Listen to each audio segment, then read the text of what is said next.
بسم اللہ الرحمن الرحیم۔ السلام علیکم دوستوں، آج کی ویڈیو میں ہم آپ کو طالوت کے بادشاہ ہونے کے بارے میں بتائیں گے کہ طالوت بادشاہ کیسے بنا اور اس نے کون کون سے شہروں پر قبضہ کیا۔ دوستوں، اگر آپ چینل پر نئے ہیں تو چینل کو سبسکرائب کر لیں اور ویڈیو کو لائک کر دیں۔ دوستوں، ایک دن بنی اسرائیل نے حضرت شموئیل علیہ السلام سے کہا، اے حضرت، آپ ہمارے لیے اپنے رب سے دعا کیجئے تاکہ اللہ تعالیٰ پھر ہم کو سلطنت عنایت فرمائے اور ہم لوگ خدا کے دشمنوں کو مار کر زیر کریں، اور ایک سردار بھی ہم پر مقرر کر دے کہ ہم لوگ اس کی اقتداء میں جہاد کریں۔ یہ بات سن کر اللہ تعالیٰ نے ارشاد فرمایا، کیا تو نے نہ دیکھی ایک جماعت قوم بنی اسرائیل میں حضرت موسیٰ علیہ السلام کے بعد جب کہا تھا انہوں نے اپنے نبی کو مقرر کر دو ہمارے لیے ایک بادشاہ کو ہم جہاد کریں۔ اللہ تعالیٰ کی راہ میں وہ بولا، یہ بھی توقع ہے تم سے کہ اگر حکم ہو تم کو لڑائی کا تب تم نہ لڑو۔ وہ بولے، ہم کو کیا ہوا، ہم نہ لڑیں۔ اللہ تعالیٰ کی راہ میں اور ہم کو نکال دیا ہے ہمارے گھروں سے اور اپنے بیٹوں سے۔ پھر جب ان کو حکم ہوا لڑائی کا تو پھر گئے، لیکن تھوڑے ان کے اپنے عہد و قرار پر قائم رہے۔ اللہ تعالیٰ کو خوب معلوم ہے جو ظالم ہیں۔ تفسیر میں لکھتے ہیں کہ حضرت موسیٰ علیہ السلام کے بعد ایک مدت تک بنی اسرائیل کا کام بہتر رہا، پھر جب ان کی نیت بری ہو گئی تو پھر ان پر غنیم مسلط ہوا، یعنی جالوت بادشاہ کافر نے ان کے اطراف کے شہر چھین لیے اور خوب اچھی طرح سے لوٹا اور قیدی کر کے لے گیا، اور جو باقی بچے وہ بھاگ کر شہر بیت المقدس میں جمع ہوئے، اور پھر انہوں نے حضرت شموئیل علیہ السلام پیغمبر سے کہا کہ کوئی بادشاہ با اقبال مقرر کر دو، کیونکہ بغیر با اقبال بادشاہ کے ہم نہیں لڑ سکتے۔ طالوت ایک شخص تھا قوم بنی اسرائیل میں، اور وہ کسی کے چوپائے چراتا تھا۔ ایک دن چوپایا اس سے گم ہو گیا۔ مالک چوپایا نے اس سے اس کی قیمت طلب کی، اور اس کو یہ منظور نہ تھا کہ وہ اس چوپائے کی قیمت دے۔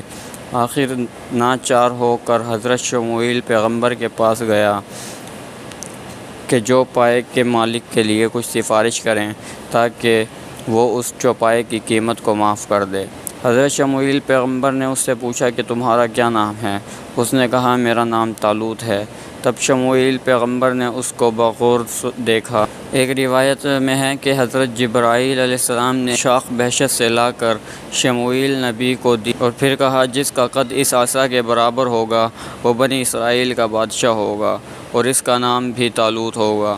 جب حضرت شموئیل نے طالوت کا قد اس عصا سے ناپا تو اس کے بالکل برابر نکلا۔ پھر حضرت شموئیل علیہ السلام نے قوم بنی اسرائیل سے کہا کہ خدا تعالیٰ طالوت کو تم میں بادشاہ کرے گا۔ ان لوگوں کو ان کے نبی نے کہا، اللہ تعالیٰ نے کھڑا کر دیا تمہارے لیے طالوت بادشاہ کو۔ اور انہوں نے حضرت شموئیل نبی سے کہا کہ کیوں کر ہوگی اس کی سلطنت ہمارے اوپر، اور ہمارا حق اس سے زیادہ ہے۔ سلطنت میں اور اس کو مال کی بھی کچھ پشائش نہیں ہے۔ اور پھر اس سے ایک چوپایا بھی گم ہو گیا تھا، اور وہ بھی اس کی قیمت نہ دے سکا۔ آخر وہ کیوں کر ہمارا بادشاہ ہوگا؟ یہ سن کر شموئیل نبی نے فرمایا، اللہ تعالیٰ نے اس کو پسند فرمایا، تم میں سے اس کو زیادہ کشائش علم میں دی، اور اس کے بدن میں قوت و طاقت عطا فرمائی، اور اللہ تعالیٰ دیتا ہے اپنے ملک جسے چاہتا ہے، اور اللہ تعالیٰ بڑی گنجائش والا ہے، اور وہ ہر چیز کو اچھی طرح جانتا ہے۔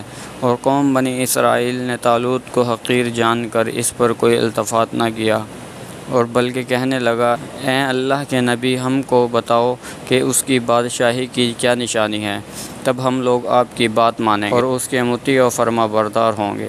یہ سن کر حضرت شموئیل علیہ السلام نے کہا، نشانی اس کی بادشاہی کی یہ ہے کہ وہ تنہا جا کر تابوت سکینہ دیار عمالقہ سے تم کو لا کر دے گا۔ اور ان کے نبی نے ان سے کہا کہ نشانی اس کی سلطنت کی یہ ہے کہ وہ آئے تمہارے پاس ایک صندوق جس میں دل جمی ہے تمہارے رب کی طرف سے، اور باقی وہ چیزیں جو چھوڑی گئی موسیٰ اور ہارون کی اولاد اٹھا لیں گے اس کو فرشتے۔ اس میں نشانی پوری اگر تم یقین رکھتے ہو۔ حضرت شموئیل نے طالوت کو اقبال مند دیکھ کر کہا، تم قوم بنی اسرائیل میں بادشاہ ہو گئے، اب تم میدان کی طرف جاؤ اور وہاں تم تابوت سکینہ پاؤ گے، وہ قوم بنی اسرائیل کو لا کر دے دو۔